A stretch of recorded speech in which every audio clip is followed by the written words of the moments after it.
फराहम करने के लिए। फिलहाल आगे बढ़ेंगे। पार्लियामेंट के बाइकॉट के बीच आज शाम 5 बजे सदर जमहूरिया रामनाथ कोविंद से अपोजिशन पार्टियां मुलाकात करेंगी। अपोजिशन ने कल मुतनाज़ा ज़रई बिल के खिलाफ पार्लियामेंट के बाइकॉट का ऐलान किया था। आपको बता दें कि इतवार को राज्यसभा में ज़रई बिल पर हंगामे के बाद पीर को अपोजिशन के 8 अरकान पार्लियामेंट को मुअत्तल कर दिया गया था, जिसके बाद 8 अरकान पार्लियामेंट के अहाते के बाहर गांधी मुजस्समे के सामने 24 घंटे से जायद धरने पर बैठे रहे, यहां तक कि वहीं रात भी गुजारी थी। बाद में राज्यसभा के डिप्टी चेयरमैन हरिवंश ने भी अरकान पार्लियामेंट की बदसलूकी को बुनियाद बनाकर एक रोजा भूख हड़ताल की थी और उस भूख हड़ताल में सिर्फ हरिवंश का नाम नहीं बल्कि शरद पवार का नाम भी जुड़ गया था। शरद पवार ने भी कहा था कि वो भूख हड़ताल उपवास करेंगे। रंजीता जी हमारे साथ हमारी नुमाइंदा जुड़ रही हैं इस खबर पर मजीद अपडेट के साथ। रंजीता, लगातार फार्म बिल को लेकर अपोजिशन बैकफुट पर आने के लिए तैयार नहीं, हालांकि सरकार लगातार ये कह रही है कि एमएसपी ना हटाया था ना हटाया है बल्कि बढ़ा दिया गया है। अभी भी अपोजिशन पार्टियां ये मानने को तैयार नहीं। उनको लगता है कि कहीं ना कहीं सरकार की तरफ से ये जो फैसला लिया जा रहा है, जो लाया गया है बिल, ये किसानों के हित में नहीं है। ऐसे में जब आज वो सदर जमहूरिया से मुलाकात करने के लिए पहुंचेंगे तो कौन कौन से बिंदु को वो सामने रखने वाले?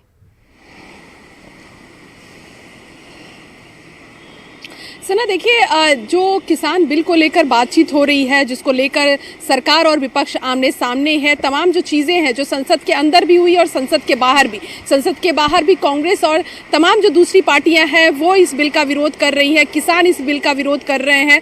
लेकिन इन तमाम बातों के बीच जो एक अहम खबर जो निकल कर आ रही है वो यही कि शाम 5 बजे राष्ट्रपति कोविंद से जो विपक्षी पार्टियां हैं उनके नुमाइंदे जो हैं वो मुलाकात करेंगे। हालांकि कोरोना को देखते हुए सिर्फ 5 नेताओं को इजाजत मिली है राष्ट्रपति से मिलने के लिए, जिसमें गुलाम नबी आज़ाद जो विपक्ष के नेता हैं, राज्यसभा में विपक्ष के नेता, और इसके अलावा डेरेक ओब्रायन जो हैं, जो टीएमसी से सांसद है, उनका नाम आ रहा है। प्रफुल्ल पटेल जो एनसीपी से सांसद है वो वहां पहुंचेंगे। तो ये तमाम नेता जो है वो राष्ट्रपति से मिलेंगे और इसके साथ ही किसान बिल को लेकर जो उनकी शिकायतें हैं, जो उन्होंने साफ तौर पर संसद के बाहर भी बताया कि किस तरह से विपक्षी पार्टियां राज्यसभा में इस बिल का विरोध कर रही थी, डिवीजन वोट की बात कर रही थी, लेकिन सरकार इन तमाम चीज़ों को किनार करते हुए संसद में इस बिल को पास करवाया। जिसके बाद ये जो तमाम चीजें हम हरिवंश जी की बात कर रहे हैं या विपक्षी पार्टियों के प्रदर्शन की बात कर रहे हैं, जो 8 सांसद थे जिनको निलंबित कर दिया गया, उनकी जो नाराजगी थी, उन तमाम चीजों को एड्रेस किया जाएगा आज की इस बैठक में। और सबसे अहम जो होगा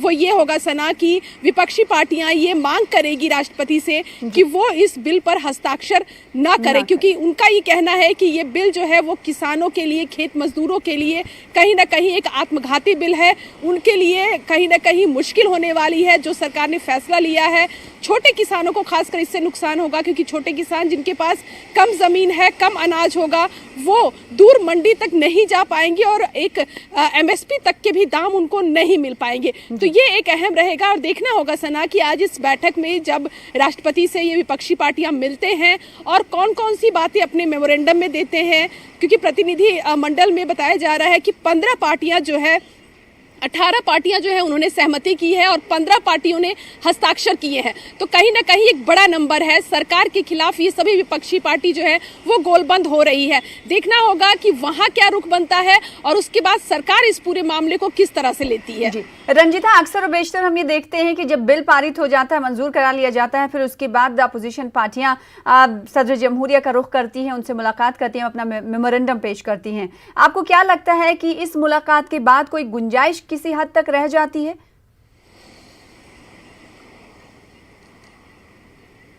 सना, देखिए, गुंजाइश जो है वो टेक्निकलिटी में चली जाती है कि आखिर राष्ट्रपति इस पूरे मामले पर क्या फैसला लेते हैं। लेकिन ये जरूर है कि विपक्षी पार्टियां लगातार किसानों के सामने ये दिखाना चाहती है कि वो कहीं ना कहीं किसानों का हित चाहती है, किसानों के साथ पार्टियां खड़ी है। यही कारण है सना कि कांग्रेस पार्टी संसद ही नहीं बल्कि सड़क पर भी आंदोलन करने को तैयार है। कांग्रेस ने अभी कुछ दिन पहले अपनी जो बैठक की थी, जिसको केसी वेणुगोपाल, संगठन महासचिव है कांग्रेस के, उन्होंने चेयर किया था और उसमें ये फैसला लिया गया कि कांग्रेस इस पूरे आंदोलन को, किसान के आंदोलन को जिला स्तर तक लेकर जाएगी, प्रदेश स्तर पर धरना होगा, हस्ताक्षर अभियान निकाला जाएगा और एक बड़ा कार्यक्रम, एक प्रदर्शन और सरकार के खिलाफ एक घेरेबंदी की कोशिश जो है वो दिल्ली में की जाएगी। तो हम कह सकते हैं कि ये मुद्दा सिर्फ किसानों का नहीं बल्कि विपक्षी पार्टियों को भी ये लग रहा है कि ये एक बड़ा मुद्दा है और आने वाले समय में जिन राज्यों में विधानसभा चुनाव होना है, इस पूरे मुद्दे को अगर भुनाया जाए तो उससे बीजेपी को नुकसान हो सकता है। जी, और इसीलिए हम देख रहे हैं कि कहीं ना कहीं अपोजिशन पार्टियां ये समझ चुकी हैं कि ये मौका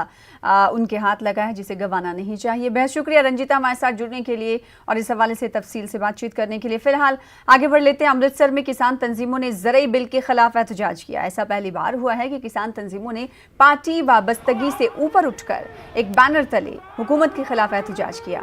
इस एहतजाज में सियासी लीडरान ने भी शिरकत की। कांग्रेस लीडर नवजोत सिंह सिद्धू ने भी ज़रई बिल के खिलाफ एहतजाज में शिरकत की और मोदी हुकूमत पर निशाना साधा।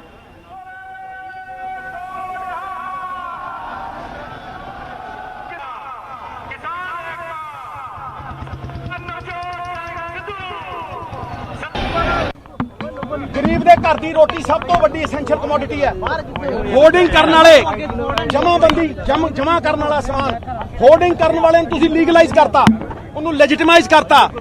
ਉਹ ਸਮਾਨ ਨੂੰ ਆਪਣੇ ਕੋਲ ਰੱਖ ਕੇ 50 ਗੁਣਾ 100 ਗੁਣਾ ਵੇਚਣਗੇ। ਫੂਡ ਇਨਫਲੇਸ਼ਨ ਆਊ ਔਰ ਫੂਡ ਦੀਆਂ ਪ੍ਰਾਈਸਿਸ ਵਧਣਗੀਆਂ। ਮੈਂ ਕਹਿੰਦਾ ਪੰਜਾਬ ਦਾ ਹਰ ਬੰਦਾ, ਹਰ ਪਾਰਟੀ ਇਕੱਠੀ ਹੋ ਕੇ ਜਦੋਂ ਲੜੂਗੀ ਇਹ ਬਿੱਲ ਅਸੀਂ ਲਾਗੂ ਨਹੀਂ ਹੋਣ ਦੇਵਾਂਗੇ। ਮੈਂ ਤੁਹਾਨੂੰ ਕਹਿੰਦਾ ਵੀ ਅਸੀਂ ਇਹ ਬਿੱਲ ਲਾਗੂ ਨਹੀਂ ਹੋਣ ਦੇਵਾਂਗੇ।